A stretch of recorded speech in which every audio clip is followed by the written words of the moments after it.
Hi class, welcome to lecture number 2 in mechanical design and manufacturing. Today's lecture will be about properties of materials, and in part 1 we'll look at mechanical properties. So what exactly are mechanical properties? In the previous lecture we have looked at properties in general, and we know that properties are of a material are primarily dependent on their microscopic and atomic composition um, and structure. So, what in particular is mechanical properties? And here I'm showing you a screenshot from MathWeb Material Properties website, um, and I'm showing primarily the mechanical property values. So this is a website which is widely used by engineers all over the world, and it has over 185,000 materials, including metals, plastics, ceramics, and composites. And you can search most materials by their trade names. For this particular example, I am searching 304 stainless steel, and I get these properties listed, right? It's not just mechanical, I get physical, electrical, thermal properties, all um, in this table. If you pay for some more advanced property databases, you could get even more properties. Okay, so let's look at what are the properties listed here. There is a property called Brinell hardness, then there is noob hardness. So a lot of hardness related properties, right? Then a lot of properties related to tensile strength, ultimate and yield tensile strength. Then there is an elongation at break property, modulus of elasticity, Poisson's ratio, shear modulus, some impact properties too. And look at the units here. Some of them have no units. Okay, so it's a property with no units. Some of them have units. For example, this is a unit of pressure, force per area, megapascal. And some of them are in percentages. Some of them are units of energy, joules, right? So properties are given in um, different methods, right? So these properties are derived based on different tests. So in this lecture, we look at what these properties mean, um, and how are they measured, what type of tests are used to measure them, and what are some of the applications. Okay, so mechanical properties, as opposed to any other property like electrical or physical properties, mechanical properties describe how a material responds to applied forces. Okay, so some force is being applied to the material, and how does it respond? And that response is going to be different for different materials because of their mechanical properties. So, what are these responses? When you apply a force or a load, the three main responses in a material are um, stress, um, strain, and displacement. Now, load itself can be of several different types. Load is a broad definition is it's any type of external force or combination of forces applied to the material, right? The mechanical properties will determine then whether a material will bend or break under stress, or whether it will resist that force or load and return to its shape after deformation, whether it will withstand repeated or long-term loading, right? Cyclic loading or continuous long-term loading.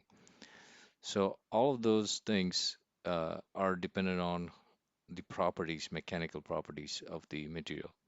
Now, what are the different types of loads? And this is only a high level. There is so many different types of loads, right? This is the most major ones. This list shows the most major ones. The most common loads that are used for um, both in testing the material and also for applications is tensile and compressive loads, right? So tensile material load pulls the material apart. So imagine a material is being pulled from two sides, that's a tensile load. Here's an example. Okay. So it's pulled from two sides, it's a tensile load. You can call it tension. Compressive load is it pushes the material together like compression, and the material is like getting compressed. Tension causes the material to stretch a little bit.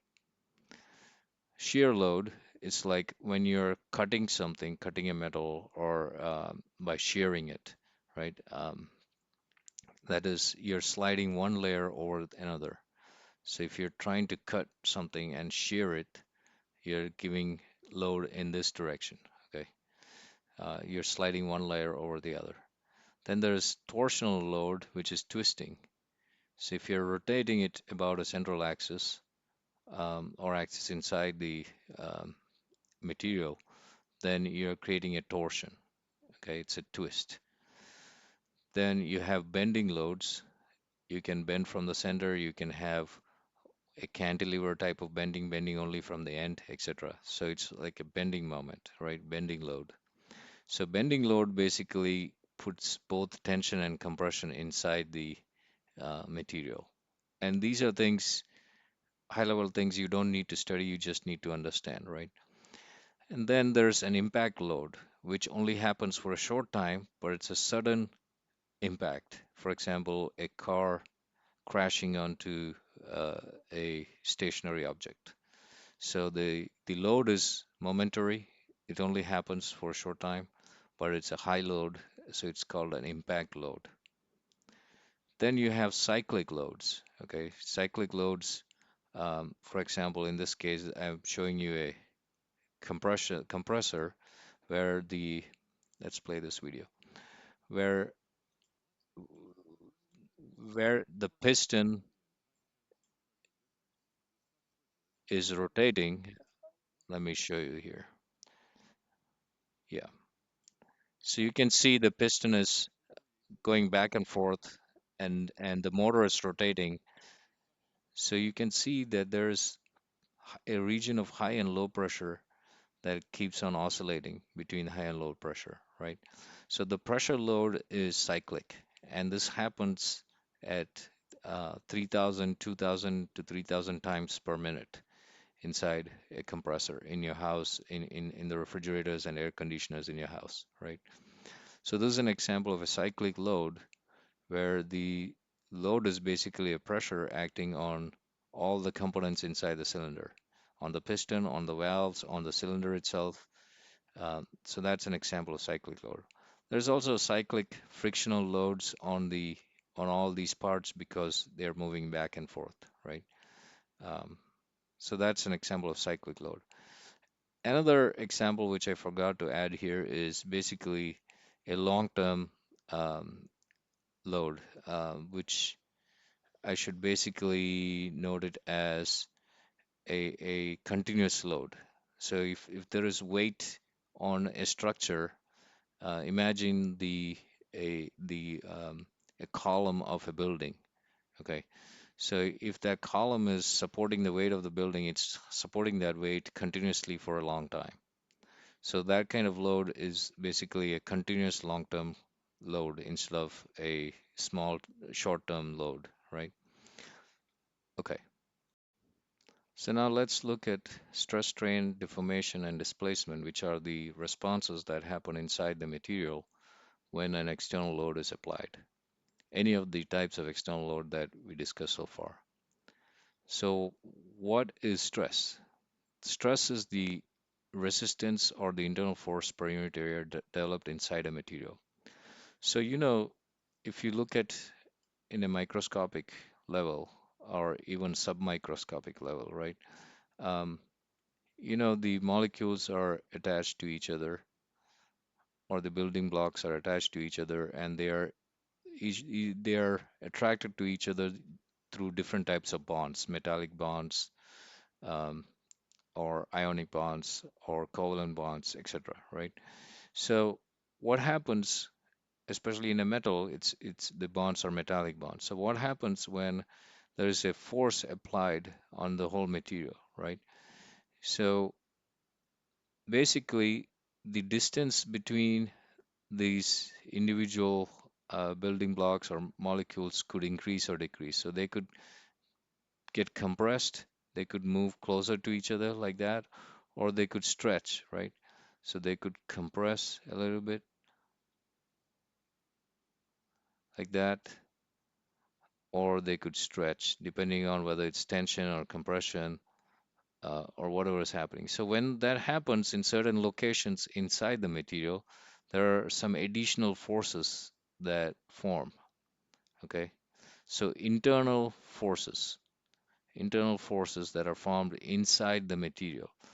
So you can think of a rubber band. Okay, think of a rubber band. If you stretch a rubber band, you know for sure that it's stretching, but there is some kind of force that is forming inside the rubber band that is opposing your stretching force, right? So when you are not applying a force, both the rubber band and yourself, there's no force in either direction. But when you stretch it, the stretching force that your hand applies on the rubber band is opposed by the internal forces that develop due to the tension that is formed inside the rubber band. So all those forces will not be uniform. It could be uniform or it could be non-uniform, right? Those forces will all add up to oppose the outside force. But the internal distribution could be different depending on the shape of the material and the material properties itself and the location of the load. Now, deformation is basically the change in shape or size of the material. So it could be, so let's say you put a load and the shape changes, it became longer, right? So this change, basically the change in length here is an example of deformation. You could also basically twist something, right? You could twist something and you can angularly deform it, right? So that angular change of shape is also a deformation. So the units of this is length and the unit of this is radians, right? Because this is angle, this is length. Now, what is strain? Normally, when we talk about responses, we talk about stress and strain. Okay. Deformation is not usually used. Strain is basically a measure of deformation, but it's unit deformation. Okay, it's basically a standardized deformation. So if this whole material had a length of L, then if you let's say it had a length of L0, then delta L over L naught, that is what is called strain. And strain is usually denoted by epsilon. So normally that is linear strain, and if you are talking about strain due to rotation or twisting, then it's a shear strain and it's tan theta. So typically stress and strain they are usually related, okay, especially in um, certain conditions they are linearly related. We'll get into that. So then the third response is displacement. So let's say you have a point. So let's look at a material and you are applying a force, and let's say it's compressing, right? Compressing. So what happened to a point here? It moved to this location, right? So the actual displacement of a point, of any point, is with respect to a fixed reference of frame, is called displacement. Now, if all the points moved the same way, okay, so if I apply the force and all the points moved from here to here, and all the displacements are, let's say, delta L everywhere for all points, then there is no stress and then there's no strain. Both stress and strain are zero because identical displacement mean it's just rigid body motion, okay? All the points are moving the same way. That means there is no individual stretch or twist or compression. That means there is no strain, there is no deformation. The shape is the same, the size is the same. It's just moving. It's just rigid body motion, right? It could be translation, like it's moving from one direction to the other, or it could be rotation. Okay. So stress and strain can arise only when relative displacement between material points. So if the distance between all the points don't change, then there is no stress or strain. If there is a change in the arrangement of molecules slightly closer or slightly farther, then you have a stress and a strain and a deformation. Okay, so here's an example of a, a simulation analysis on what happens inside a cantilever beam when it's when an applied external force is acting on it, right? An external force F is acting at this location. So how does the stress behave? If you look at the values, blue means low value, right? On the scale, red means the high value. So it's low value in most of this location where the force is applied. The highest strain where most of the deformation is happening is here, right? The high stress. That's the same thing for strain. So there is no strain here. It's almost zero strain here, and almost max strain there. If you look at displacement, there is almost zero displacement here, zero here, but there is max displacement here. Okay, so displacement doesn't mean higher strain. So you could have a lot of displacement, but the molecules are not getting stretched here. The particles are not getting not particle. The at a submicroscopic level, the individual the structure of the material is not getting stretched or compressed or twisted in this area. That's happening somewhere here, right? Most of the twist is happening here. And if you remember from intuition, or you can think of it based on your practical experience, that if I push here, most likely it will not break here. It's going to break somewhere here, right? So this is the place where most of the deformation and the stresses are happening. And in uh, mechanical engineering, this is one of the most common simulations where we look at areas of maximum stresses, maximum strain that will cause a material to fail or a design to fail. Now we've looked at all the responses that can happen inside the material. Now, what are these properties that um, create these variations in these response? Because different materials, when applied by the same load, behave differently. So, what are these properties? One is modulus of elasticity. You've seen that in the MATWEB website.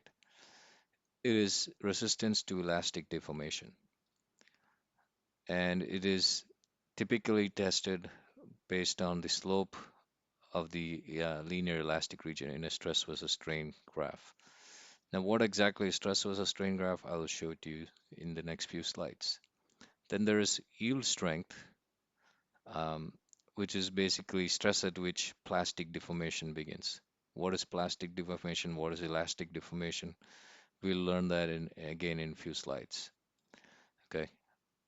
There's ultimate tensile strength, the maximum stress before fracture, right? The maximum stress that can be taken by that material before it breaks.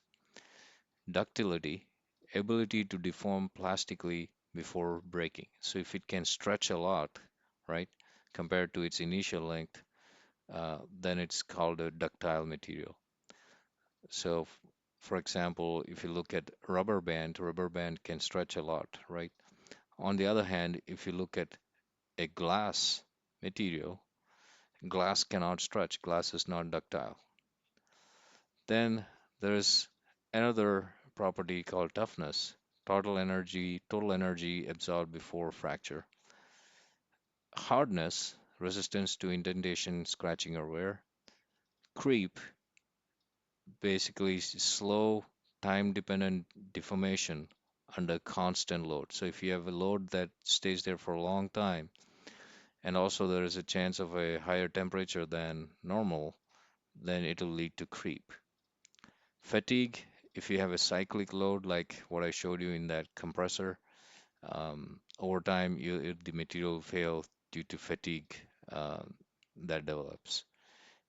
There is something called elastic limit, maximum stress that can be applied without permanent deformation. It comes again from stress strain curve and also Poisson's ratio. Now, many of the properties that we discussed here, um, most of these properties, including, modulus of elasticity, yield strength, ultimate tensile strength, elastic limit, all of those are determined based on something called tensile tests. And this is an example of a tensile test machine. So what do you see here? You can see that there is a strain gauge load cell. So what that means is it will measure the load or the stress that is being applied on the specimen. What do you mean by the specimen? It's the test sample. Okay. So let's say you want to test a material. So you'll create a sample in this shape and it's being pulled by two wedge grips, right? And it's being pulled in this direction. It's being stretched. Okay. So we are measuring both the stress and strain. So how do we measure stress? We measure using the load, how much force is strain gauge, how much force is applied through there, and we know the area, right? So force per area will give you the stress that's being applied to the material. And then we know how much it is extending. We know how much it's moving. So how's it moving? There is a motor here that's gonna move this crosshead away from the the the overhead here, right? So it's gonna move down and stretch this material. And we continuously measure stress and strain. Okay. So when we measure stress and strain, um, it could be on a computer that it continuously measures, right? You can also hand plot it in a graph. But modern test machines will provide you the stress versus strain graph, and let's look at an example. So this is a zoomed in um, view of the specimen. Okay, this is the specimen here, and see what's happening to the specimen as the test goes on. And this is, you could say, this is stress or force. In this case, they're saying this is force. You divide that by area, you'll get stress. Okay, stress or force on this axis, and this is the deformation or strain. Okay, on this axis. So as this moves apart, the strain increases, the deformation increases, right? Because the distance is increasing. So let's look at it. So you can see first there is not a lot of deformation, but there is uh, a good increase in stress. It increased in stress, and then it started doing something funny here. Now you can see that it's moving. Now you can see the strain is increasing. It's moving towards the right a lot, right? And it's creating a shape like this. You can see it's continuously increasing, and the force value is measured here. And you keep on increasing the force, the strain keep on increasing. Now the force doesn't seem to be increasing. It's just reached a max force, right? Now suddenly the force is decreasing, even though the strain is increasing. Now you can see some weird shapes forming here, right? And this is metal. And in the end, it cracks, it breaks. So what does that shape looks like? It looks like this, okay? Stress versus strain graph looks like this. And this is mainly for ductile material, okay? So this graph on the uh, left is mainly for ductile materials like metals, primarily metals, okay? So this is an example of what we just saw. There are other relationships that can happen. So things that are not ductile are glasses and ceramics, right? And then there are polymers. Polymers are like plastics, rubbers, synthetic rubbers, etc. And then there's natural rubber, right?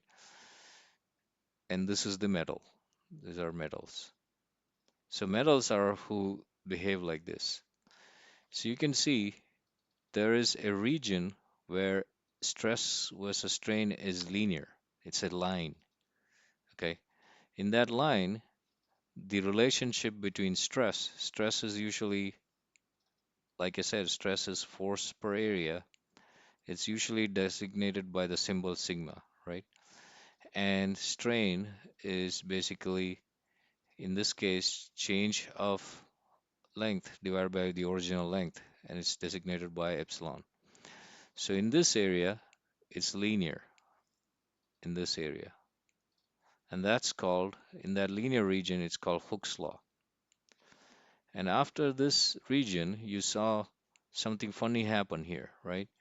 After this region, this is the linear region, and then now it's start doing something funny. So after that linear region, what we have is a yield point. Yield point. So this is basically, this particular stress is basically called yield strength. Okay, yield strength. That was the yield strength we were talking about earlier in the MATWeb website. So if you go past this, you have permanent change in the shape. If you are here and you stop the force, let's say you stop the force, it'll go back to zero. This thing will go back to zero, okay? Because it'll stop the stretch and go back to its normal. So imagine a rubber band, you release it, it goes back to its normal shape. So this is the elastic region, okay? This is the elastic region where it's able to go back to its original shape. Elastic region has Hooke's law, and this is basically the elastic limit. At this point is the elastic limit.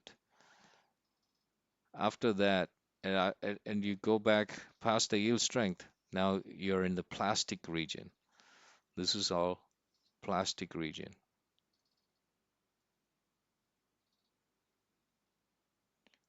from here to the end.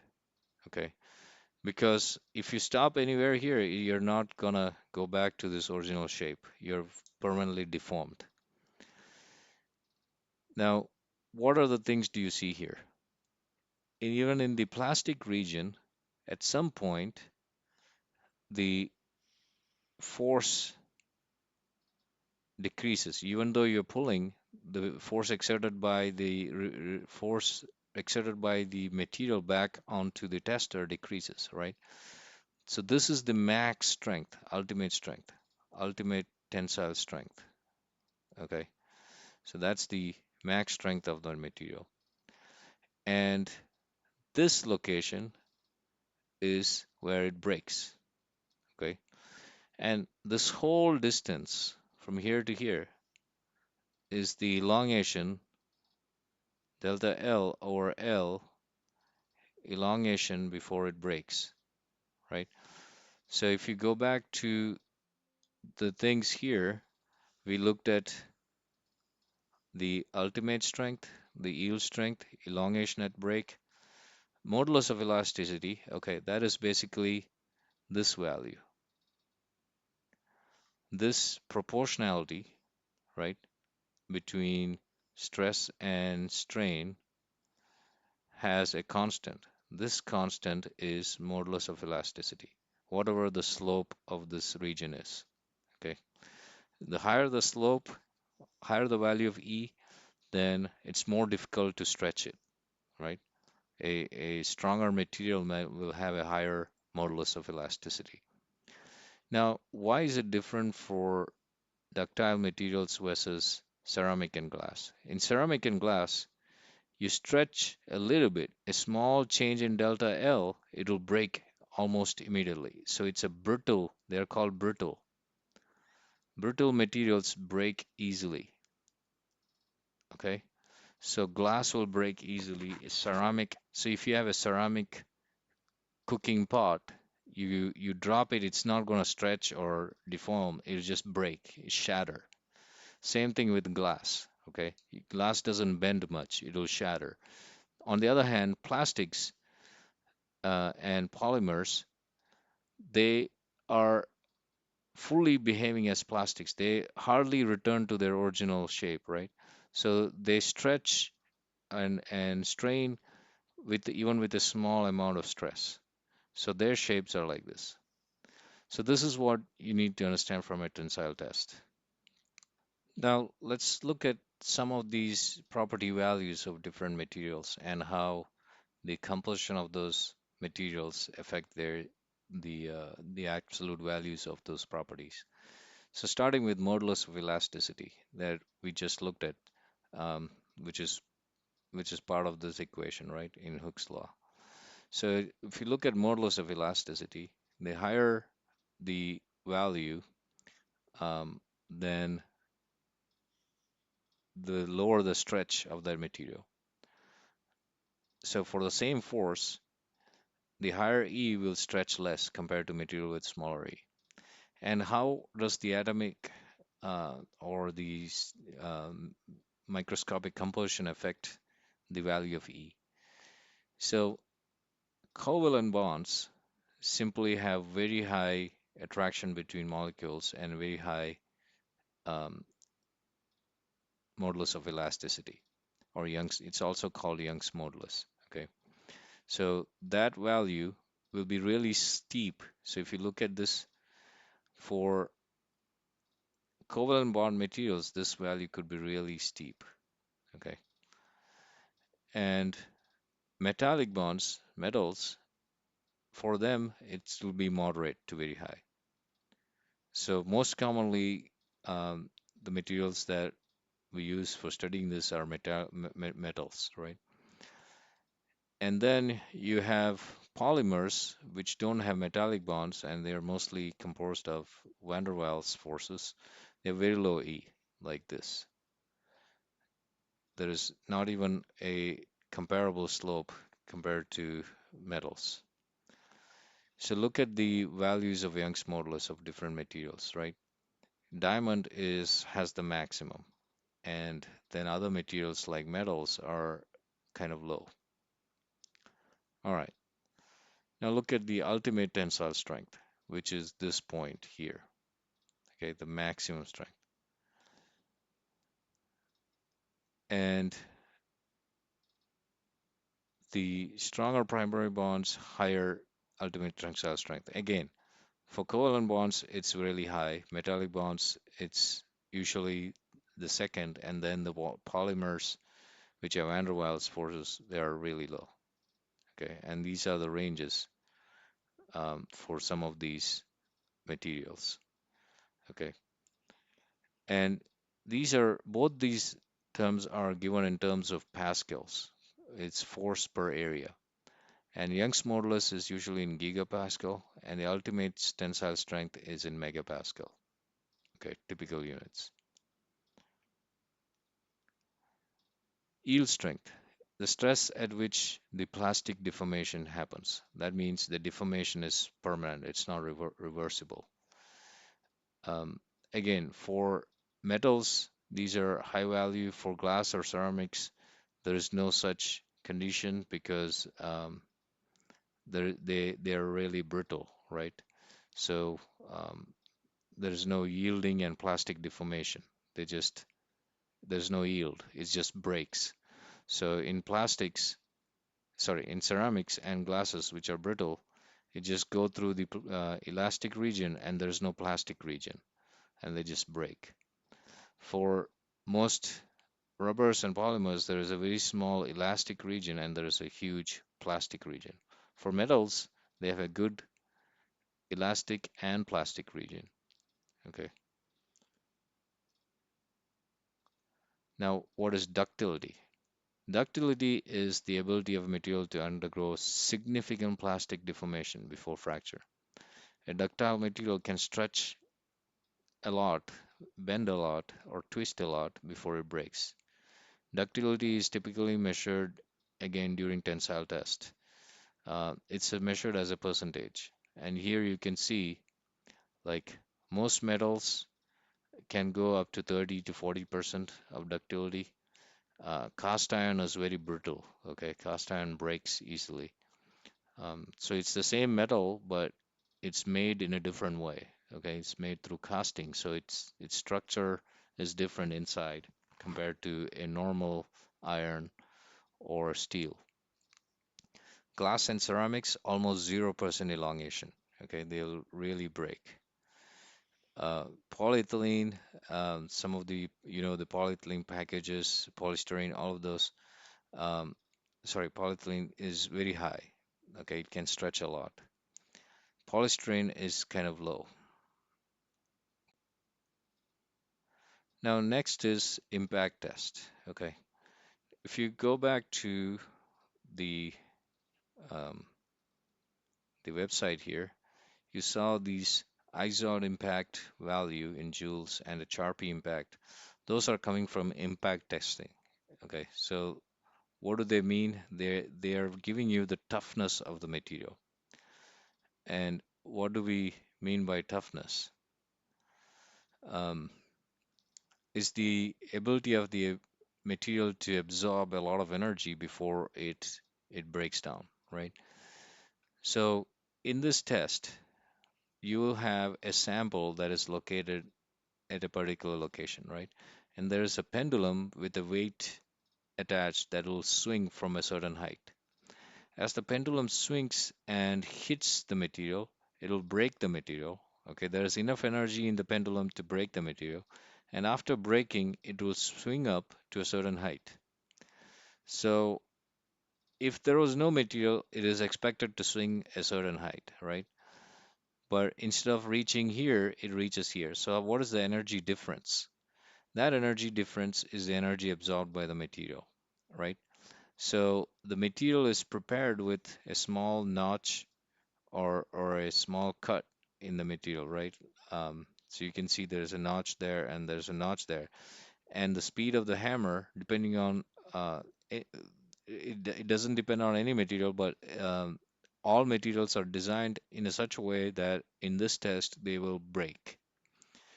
Without breaking the material, it's hard to measure the full toughness of the material, right? So you'll start the swing, hit the material, and break it. And to ensure the breaking, we have a small notch cut in the material. And the material could be horizontal in Charpy test or vertical in ISO test. And the values could be different, right? So the most common is the horizontal, which is the Charpy impact test. So energy absorbed by the material when it breaks is the loss in pendulum height. So if the pendulum is expected to come till here, right, this loss in height is the energy of the toughness of that material. So that's why it's typically either measured in joules or joules per meter square. Okay, energy per area. Energy per area, um, if you know the area of the cross section of this material where it breaks, sometimes the total energy per area of that broken section is used as the toughness. So what is the property again? It's the toughness. Impact test measures the toughness. Okay. Um, so it could be joules per meter cube, joules per meter square. It measures how much total energy material can absorb from the start of loading until break. A tough material is both strong and ductile. So again, it comes back to here. Okay. So it needs to go through all of these conditions and then break here, right? So if you have a really long uh, um, point to get to here, it is a tough material, right? So if we are thinking about ceramics, they're not tough at all. They break really easily, right? If it's a tough material, it'll have a lot of area and it will have a good elasticity and good plasticity, and it'll absorb a lot of energy. And the area under this is the energy. Okay, So if you take the area between under the stress strain graph, it somehow correlates to energy that the material will absorb. So um, total area under the stress strain curve, okay, you could measure it that way too. Total area under the stress strain curve is the toughness. So glass is low toughness, it'll break easily. Copper is moderate strength and high ductility, so high toughness. Steel, high strength and ductility, so very tough. Okay, all right. So strength is how much stress it can withstand. So the yield strength and ultimate strength, we have looked at that. We have looked at ductility, how much it can stretch before fracture. Toughness is requires both strength and ductility. Okay. So like I said, it requires both this portion and then this portion. If it has both really long, like metals, then you have a lot of toughness. You can think of it this way. So the area under, if you try to measure the area under this graph, right, that's going to be much bigger than the area under ceramics, for example. That's a small area. And the area under the rubber is also a smaller area, right, compared to the area under metals. So the metals are usually the tough materials because they take a lot of energy before they break. Now let's look at hardness test. If you go back to the website here, you saw there were different hardness properties, right? Hardness, Vickers, hardness, Brinell, Knoop. So there are four different hardness values, and they have some numbers but no units. So what are these hardness tests? Hardness tests are basically trying to check for the material's resistance to localized deformation, such as indentation, scratching, and abrasion. So it's whatever happens locally, not for the whole material. Okay. So does the material scratch easily? Or if I hit it with something, is there a mark or a dent on the surface that happens easily? That is what hardness is. And there are different types of hardness. Okay. So there is hardness due to indentation, there is hardness due to um, scratch, hardness related to rebound. Three things. Okay. So here, these two, these two are measuring indentation hardness. Okay.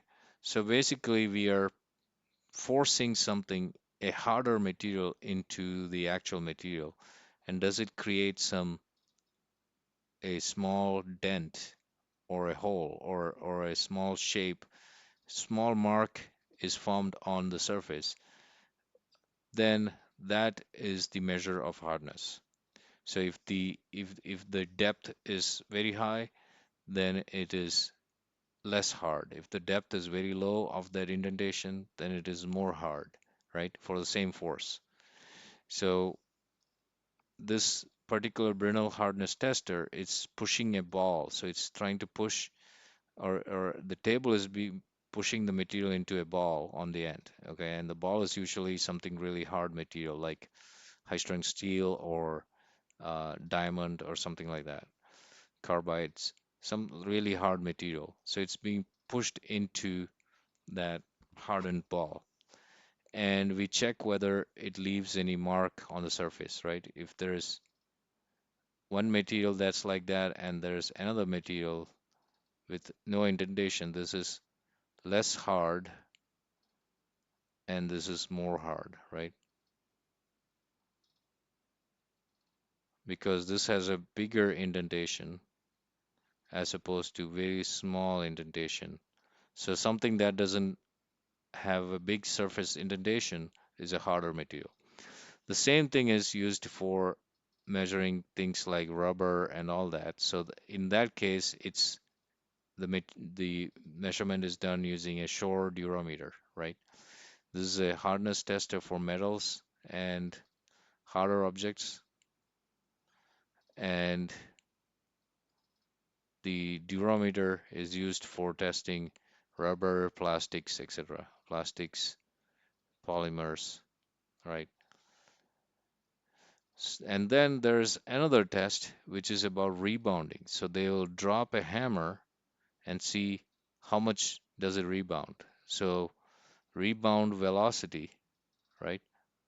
So imagine you drop something, drop a ball on a surface, it'll rebound, right?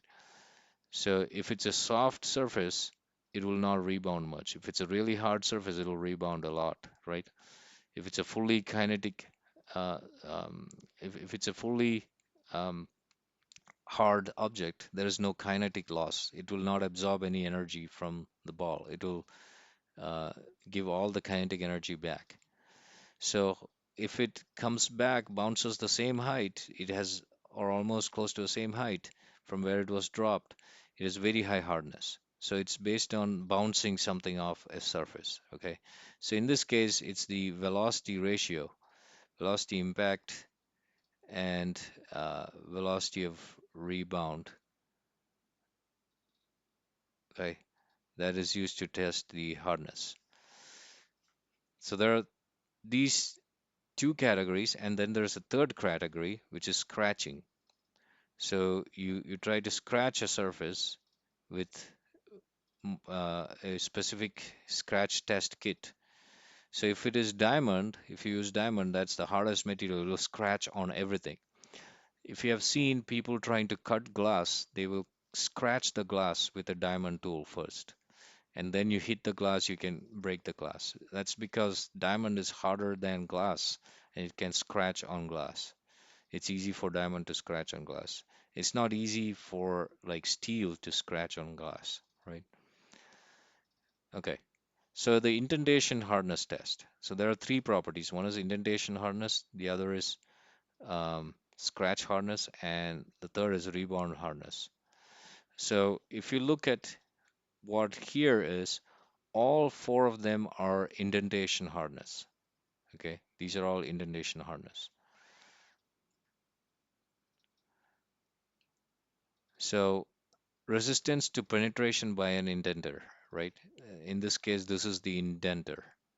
So it can be different shapes. It could be a ball, like a tungsten carbide ball, or it could be a diamond cone, like a cone, right? Or a pyramid, okay? Or elongated pyramid, or a truncated cone, or a sharp cone, okay? Different types of indenters are used for different tests. And these are all the different tests. So these tests are mostly done for metals and soft to medium metals, brittle materials, etc. The durometer tests are done on really soft materials like rubbers, elastomers, hard plastics, rigid polymers, etc.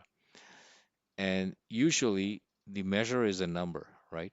And that number is related to an area, okay, like spherical indentation area. Like what is the area here? What is the area? Sometimes it's about depth.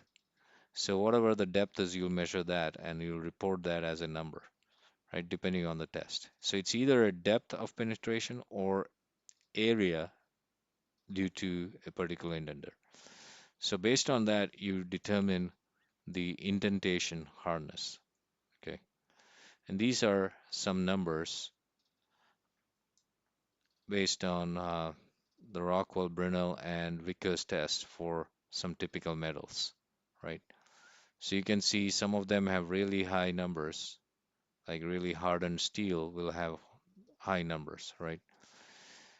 And on the other hand, the durometer testing usually is a shore A or D, and you'll get something like this, right?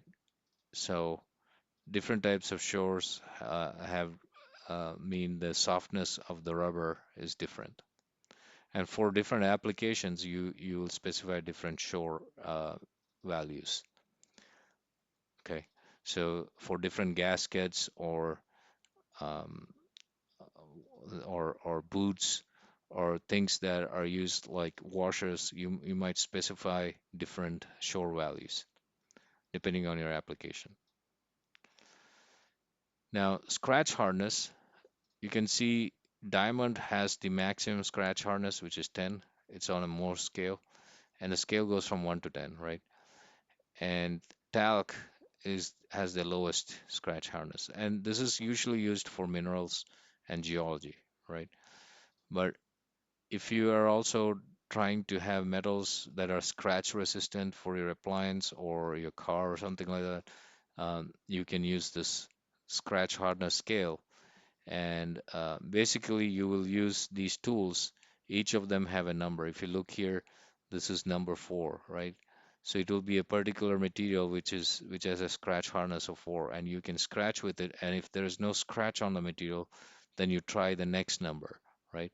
And whichever number creates the scratch, that is your scratch number. And these are some examples, right? Lead is very easily scratchable. Um, Diamond is one of the hardest, so nothing can scratch on diamond. It's hard for another material to create a scratch on diamond. All right. Now, rebound hardness. Um, the property measured is basically Lieb hardness test. So this is the modern test where you measure the velocity of impact and velocity of rebound, right? So, um, so basically, there's a piston or a ball or something that comes in at a certain velocity of impact, and then it goes back at velocity of rebound. So that ratio, and then multiplied by 1000, that tells you how hard the surface is. So if this ratio is almost 1, then the max value will be 1000, right? Max. So there is nothing that goes to exact 1000, but you have some hardened tool steel that go up to close to 900, right? And you can have hardness based on this too. Okay, so basically, how much of the impact energy is returned rather than absorbed. All right, next one is creep tests. And there was no creep property in reported in MATLAB, but it's another important property, especially for items that take constant load at higher temperature. So constant load at high temperature. Okay. So what happens at high temperature and constant load? So what happens is then this graph is no longer valid. Okay, this is a short-term testing. You saw this test lasted only like few minutes, right? Few seconds. But what if the load is applied for days or hours or weeks or months, right? And at a higher temperature. So then it will not fail here. It will not fail here. It could fail somewhere here. It could fail here. It could fail here, right? Depending on how long is being taking the load and how high the temperature is. So how do we measure that? We have to do this creep test where we heat the specimen. So this is a specimen, right? And in this case, we are applying a tension load, right? We are applying a tension here. We are pulling this out. We are adding weights here. Weights. It's actually a constant weight. So constant weight, and then we test it for a long time. So over time, it slowly starts changing its strain. So if you look at the time versus strain, strain is basically delta L over L, right? So over time, the strain keeps changing, okay? And at some point, it ruptures, even though we didn't change any stress, okay? It's the same stress. So over time, it's it ruptures. So it has three stages. There is a primary stage of strain, and then there is a tertiary, and there is a middle, which is a secondary. This is linear. This is almost like a line. This is exponential. This is also exponential. Um, this linear strain is the most important, right? This rate of linear strain, the slope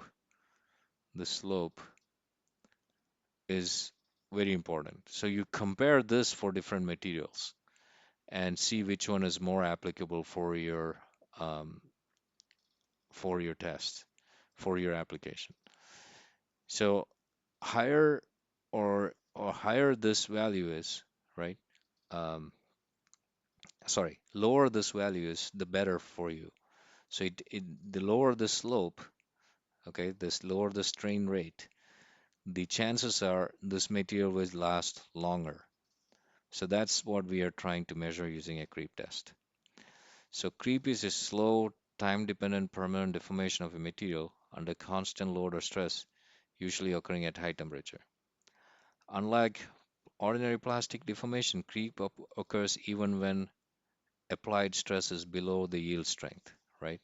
So creep occurs even below the yield strength, like I already mentioned. Creep can occur below this yield strength anywhere here.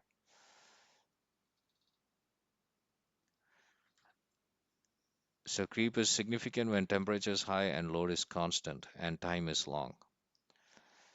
Creep is significant when the temperature is closer to zero point 0.4 times the melting point. Okay. So if the melting point of a material is like 1500 K, then if you multiply zero point 0.4 to that, right? So that will be like um, 600K, right? Zero point 0.4 times. So at 600K, there's a good chance of creep happening. Below 600K, the chance of creep are less for that particular material. It can cause permanent elongation, loss of alignment, crack initiation, and sudden rupture after long service. So, what are the units of creep? Creep is described based on creep strain, okay, which is basically unitless. It can be expressed as a percentage. And creep rate. Creep rate basically at this location, this creep rate, right? Delta E, delta epsilon divided by delta time here. This is the creep rate. It's constant because it's a linear region here. So that's what is usually used. And um, the minimum creep rate is measured in the secondary state, which is this one. And secondary creep often occupies 80 to 90% of the component lifetime. So if you look at time, 80 to 90% of the time the material will be here. Okay. So the remaining 10%, the material will be here and here. And so if you measure this value gives you a good idea of comparing different materials. Here's a comparison of different materials for the creep rate. However, you can see that the temperatures are different and the stress applied is also different because the applications are different. But you can see nickel-based super alloys have really low creep. And this is the reason why these alloys are used inside turbine blades, right?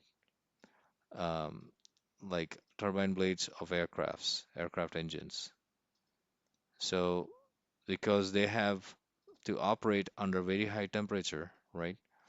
Almost 1000 kelvins or more, and they have to also take a lot of load. So high load, high temperature, and they have to operate for a very long time. So the materials that were tested and have the best creep performance are used for that application. Okay. Now we looked at a lot of material properties, and let's take a look at a couple of examples on how some materials were selected for a specific application based on mechanical properties, right? So first example is a crumple zone in a car body. So crumple zone is this region in a car where the materials in this region of the fundamental structure of the car are designed such that all the energy that happens during impact is absorbed here, absorbed by the crumple zone, right? If you design a car where this is not breakable, then all the energy goes to the person inside. The person inside will hit his head so hard against everything around him that his survivability will be uh, less. So you want all the energy to be absorbed here. So what are the properties that that correspond to absorbing high energy? Toughness. You remember the impact test? So impact test shows which materials will be able to absorb a lot of energy. So high toughness is a good property. High ductility can deform significantly without snapping. So imagine if this material was can easily break. It can absorb energy, but it breaks and shatters. So it could be basically break like a glass or like a ceramic and become really tiny particles, and then it can shatter and hit the person sitting there. So you don't want that. You want it to deform. You want it to bend, right? Without breaking, without significantly snapping. Okay. So ductility, high ductility, and then moderate yield strength. So you don't want it to be too high, right? So if your yield strength is too high, if your yield strength is too high, then you might not reach the plastic deformation region. Okay, if the yield strength is too high, if it was something like this, right, and all the force impacted maybe in this area, you will never reach the plastic region. That means all the force will go to the person inside if it is too high of a yield strength. So you want the yield strength to be moderate. Okay, determines when the crumpling begins. Too high will transmit the force to the person inside.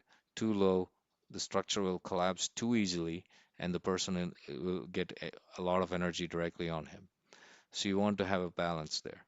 So typically, for the main structures in that area, low carbon steel and advanced high strength steel are used. Okay. You cannot use cast iron, it would shatter and send the impact energy directly to the passengers. So that's an example based on only mechanical properties how to select the material for an application. Another example is cutting tools. So cutting tools primarily the ones you might have familiar with is like things used for milling tools, right? Milling tools, um, drill bits, you know, um, and then lathe tools and all that, they have to cut metals. So how can something cut a metal? It has to be harder than the metal, right? So hardness is one important um, parameter, important property. So very high hardness. It also need to have very high compressive strength. Okay, so imagine there is a compressive test uh, similar to a tension test. So in this case, the stress strain is between a, a a tension test. Imagine if it was compressing, just the opposite. Um, instead of pulling it apart, it was pushing together, right? So imagine a test like that. It will have a similar plot as this, right? So you need to have something with very high compressive strength. The yield strength for compression, it should be a high value so that it doesn't fail. Okay, high compressive strength. And also because cutting will create a lot of heat, the hardness at high temperature should also be high. And the third thing is it should be really tough. It shouldn't easily break. Okay, it takes a lot of energy to break it. So toughness should also be high enough. So usually moderate toughness. So the values that are to be really high are compressive strength and hardness. Okay. The materials that are typically used for normal machining purposes for making all these tools are high-speed steel and tungsten carbide. So high-speed steel is very commonly used, especially for cheaper tools. Tungsten carbide, if you need to cut really um, tough materials like stainless steel or much harder versions of steel, then tungsten carbide tools are used. There are also diamond tip tools used for cutting really hard materials. All right, so that brings us to the end of this lecture.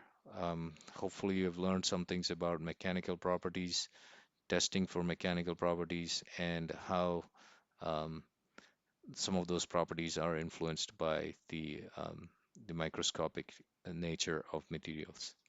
Thank you.